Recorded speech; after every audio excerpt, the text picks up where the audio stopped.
மக்களே வணக்கங்க, good morning. நம்ம ஒரு 15 நாளுக்கு முன்னாடி வாடாமல்லி வளர்ப்பு வீடியோ போட்டதுலேருந்து எல்லாருமே வந்துட்டு வாடாமல்லி செடிகள் இல்லைன்னா விதைகள் கேட்டுக்கிட்டே இருக்கீங்க.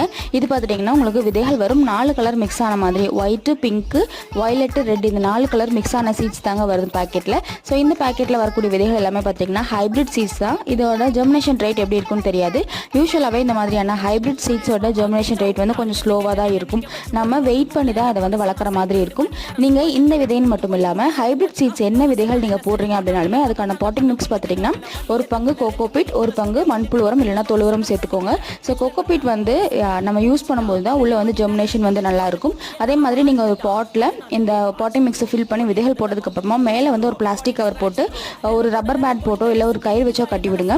ஸோ இந்த மாதிரி பிளாஸ்டிக் கவர் போடும்போது உள்ள ஹீட் வந்து ஜென்ரேட் ஆகி உங்களுக்கு வந்து விதைகள் முளைச்சி வரக்கும் ரொம்ப ஈஸியாக இருக்குங்க. ஸோ இதுக்கான டைம் பார்த்தீங்கன்னா குறைஞ்சது 15 நாட்களாவது விதைகள் முளைக்கிறதுக்கு எடுத்துக்கோங்க. Happy gardening.